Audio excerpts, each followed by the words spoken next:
What's up, everybody, and welcome to Luna Wolf Healing. I'm Kelsey, your lifestyle and transformation coach with a tad of spirituality. And at Luna Wolf Healing today, we are going to chat all about triggers and what you need to know about triggers, what they look like, and how we can cope through our triggers. So let's get started. So a trigger, okay, is an action or a situation that will involuntarily induce an emotional response within our bodies. So yeah, they're an action or a situation that can lead to an adverse emotional response. So an example of this could be back when you were in school and maybe you had a presentation that you needed to do in front of the class and you tripped and you fell and the whole class started laughing. So the next time that you need to speak in front of a large crowd of people, you start to notice your body shaking, you're sweating, your heart starts to palpitate, your mind is racing with all of these thoughts. So the simple idea of having to be in front of a crowd again has caused these emotional and physical sensations and emotions to return to our bodies, even though we didn't actually fall flat in front of our faces like we did previously in the past. So that's kind of an example of a trigger.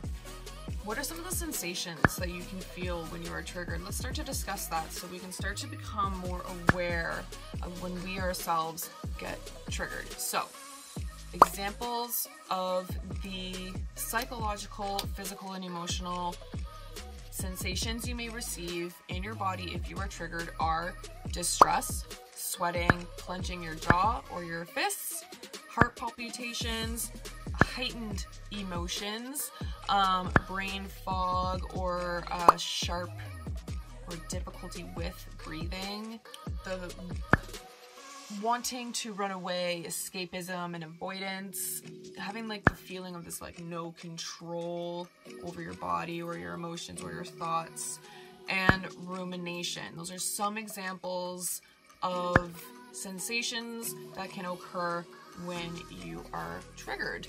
Things that we might want to recognize within ourselves when we are triggered is obviously how we're feeling. What exactly are those feelings that are occurring in your body? You also will want to recognize if it's something sudden that's bothering you or even unknown. This could happen a lot if you're just like walking down the street and then all of a sudden anxiety shoots in. Start to pay attention to your surroundings and what's going on. Start to pick up if something has bothered you, because that there could be a potential trigger. Next, you really want to start to listen to yourself and listen to your body when these instances occur. More often than not, when we are triggered, we instantly try to get rid of that feeling and sensation. When we want to work through, we actually want to sit with these feelings. As uncomfortable as it is, we want to take a moment to sit with these feelings and get really in tune with what's going on. By actually sitting in these feelings, you're going to have a lot more control and a lot more awareness over time. Next, you're going to want to check your feelings and actually see if it matches the size of the problem. So this is actually something that I've used a lot with my students and the kids that I've worked with in the past. So working with students with autism, Down syndrome, ADHD, a lot of areas of improvement would obviously be around self-regulation and emotions. So we used to run a program called Size of Your Problem, okay? And the idea is sometimes we run into a problem, but it's like this small, and yet our response is like as if the problem is this big. So what we're trying to teach our students, and what I'm mentioning here, is check out the size of your problem and check if the level or intensity of your emotions actually matches the size of your problem, okay? If someone passed away in your family, I would say that that's a big problem. You're allowed to have big emotions. But if you stubbed your toe, there's no need to go on next level rampage. You know what I'm saying? Now, something else that I really thought was interesting is that, yes, there are a bajillion different types of triggers, but there are 3 triggers that are the most common. So again, be interesting to see where your triggers lie. So pay attention to this. Are your triggers anxiety triggers, anger triggers, or traumatic triggers? Basically, are your triggers anxious? Are you having like those anxiety feelings and sensations? The flight or freeze response, not the fight. The flight or freeze or fawn. What other little anxiety sensations?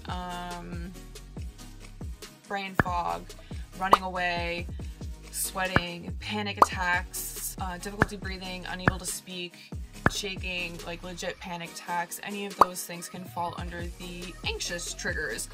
Then there's the anger triggers. So if you're the type of person who, when you get triggered, you get extremely mad and angry, your voice gets loud, you get strong. So this is more of that fight part of the fight, flight, fawn, freeze theory, okay? Pay attention to if when you're triggered, are you angry? Next is the traumatic triggers. So these triggers are simply triggers that come about due to traumatic events. It has nothing to do with anger or anxiety. It has everything to do with something you legitimately experienced in the past, and simply being in another situation or experience that even resembles that past traumatic experience causes you to react. So it'd be interesting to see which one of those 3 maybe your triggers falls under. So there's just some more awareness for us all, right? Now, the most important part of the video is let's discuss some ways that we can start to cope with these triggers, okay? So one of the very most popular ways to deal with triggers, believe it or not, is simply name it. This really works well with your inner critic in general. Giving that other persona inside of you, giving that really rude chatterbox inside your head a name can be extremely helpful with being able to help you separate yourself from the trigger, from the situation. Another way to start to cope and move through your triggers is to, and honestly, you should just do this. This should be number 1. Seek the source. Figure out what caused that trigger to fester and to come out and play. Figuring out that source, figuring out that root, because just like limiting beliefs, just like healing our trauma, you're always going to want to find the root of the problem. Otherwise, everything you're doing is just going to be a band-aid. Okay? So finding out that source of your trigger will help you move through it. Another thing that would be really helpful to be aware of is, are you projecting your triggers onto other people? So a really good example of this, again, would be anger. This happens a lot when people are angry, and simply because they're so mad, they project it onto someone else. A very popular example of this would be when you're having a really shitty day at work and you come home and you shit on your family. Okay? Another way to work through your triggers is to notice the feelings and the sensations that arise when you are triggered, and to then cope with those as well. So an example for this could be, if you notice when you're triggered, you can't breathe. You start having that really sharp, difficult breathing, then you'll know that one way to cope with your trigger is to really, really get in tuned with your breath and just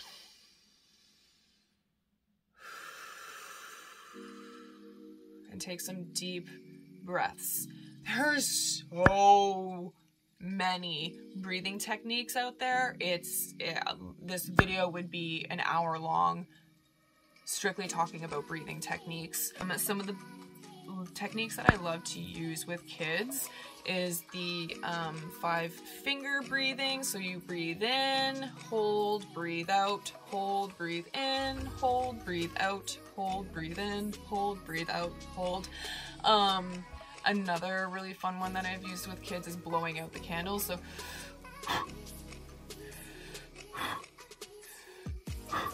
and there's the box breathing, so you breathe in, breathe out, breathe in, breathe out. Like, there's just so many ways that you can practice breathing and breathing techniques, and I highly, highly, highly recommend for any adverse feelings you have to practice breathing techniques, because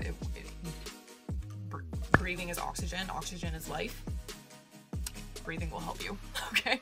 Another really good way to work through your triggers is through affirmations and self-care. So there's no sense in telling your inner critic that they're fucking wrong and to shut up, because what you're saying is BS. You're just gonna cause an argument going on with yourself, quite honestly. So the best technique to use in that kind of sense is to say to yourself an affirming statement, such as, I understand that I accept that I have these feelings, but I am going to choose blank instead.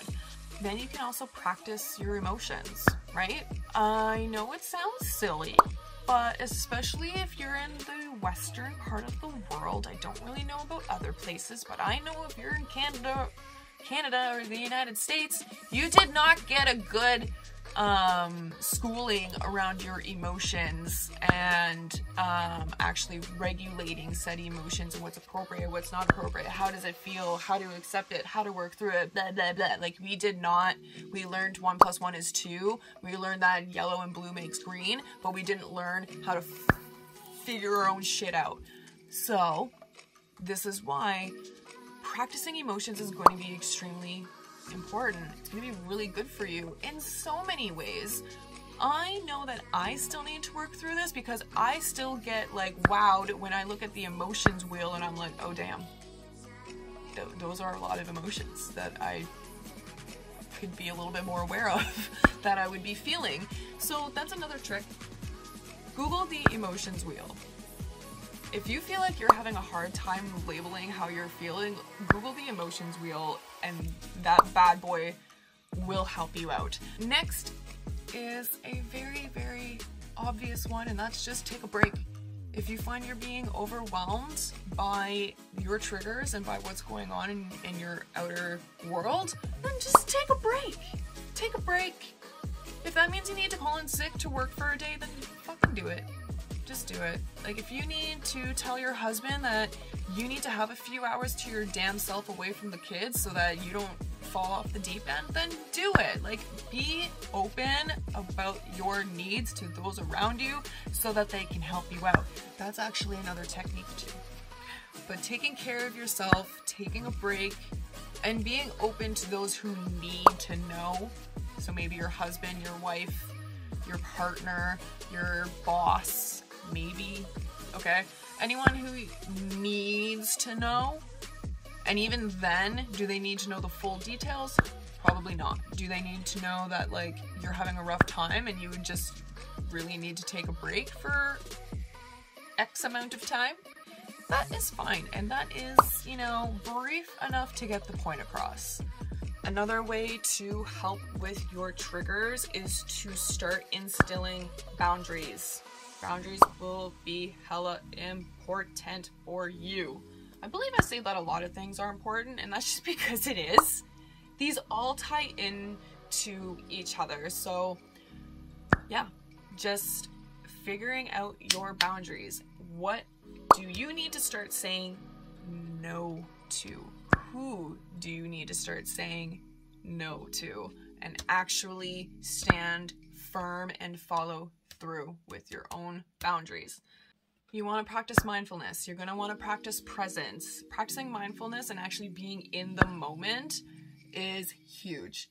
Triggers often occur because of a past experience that you're ruminating about or a future unknown circumstance that, you know, it's uncertain, so you're freaking the fuck out. So practicing presence and being in the moment, where you can also affirm to yourself that you're safe, can help you work through your triggers. Another way that you can work through your triggers, this is going to work for some, this is not going to work for everybody, but find the humor. Find the humor in whatever the hell is going on in your life and just have a nice little laugh. That can work for some people. Always remember that you're not alone in this experience. There's over 8 billion of us in this world, and you bet your ass you're not the only one with a trigger. So just always remember that you're not alone and that you can seek help, whether that be professional help, like a therapist or a coach, or maybe it is just a very supportive partner or a friend or family member. Maybe you already have a mentor or someone else in your circle that you feel safe with and you can trust with your triggers. And last but not least is acceptance. And it's accepting that we have these feelings and we have these traumas, we have these triggers, and being able to accept that this is, I don't want to say that this is a part of who we are, but you can say that it's a part of who you are now. Or it's not even just a part of who you are, it's a part of what you're going through right now. And always kind of adding that like right now part, because something that is honestly helped me so much over the course of the last 5 years is always remembering that like this is temporary. So if you're going through something extremely difficult right now, keep reminding yourself that it's temporary and it will be over soon in its divine timing. And so that's it for today's video. We've discussed what a trigger is, the feelings that occur when you're triggered, things that you can do to start recognizing your triggers, and ways to work through your triggers. So that's it for this week's video. Make sure to check out this card pull over here. And as always, please make sure to hit the like and subscribe button. I am open to one-to-one coaching, so head on over to my links in my description if you are so interested. And also follow me on Instagram at Luna Wolf Healing. And extra new and exciting is I just launched my first ever podcast, Step 1, the first steps to your transformation. I know it's already on Spotify. I've been having a hell of a time with Apple Podcasts, so it'll be on there soon, but my podcast link is also in the description below. And thank you guys so much. I will see you guys next week. All right, and so let's check out this week's card pull. We are using my absolute fave deck, the Spirit Animal Oracle by Colette Baron Reed. You guys know this, I use her often. It's because her deck is my absolute most favorite deck ever. I love her cards. They're just absolutely stunning. Okay, anyways, focus. So let's see what Spirit has for you guys today. So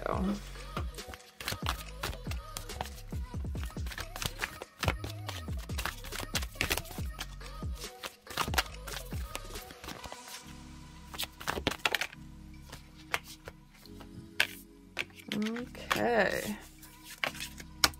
So you guys got the dog in reverse. So be loyal to what you love. It's a little affirmation there for you.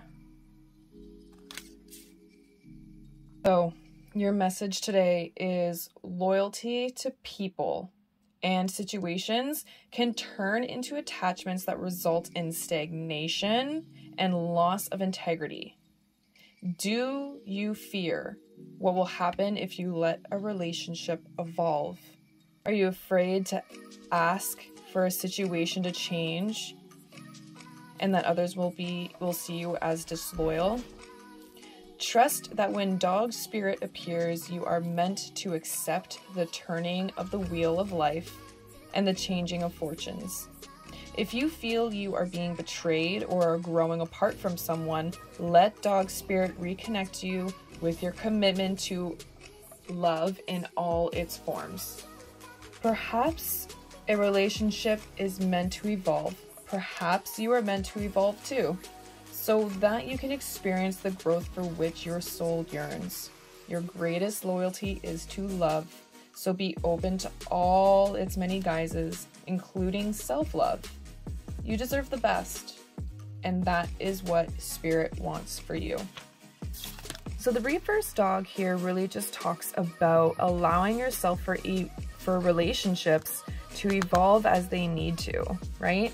Sometimes we fear letting relationships evolve and change because we think that it'll tell other people that we're being disloyal and that we're not being true to ourselves. But the truth of the matter is that we are always changing and evolving, and so should our relationships. So what are your relationships looking like right now, and how can you evolve, and how can your relationships evolve so that ultimately there's love and light?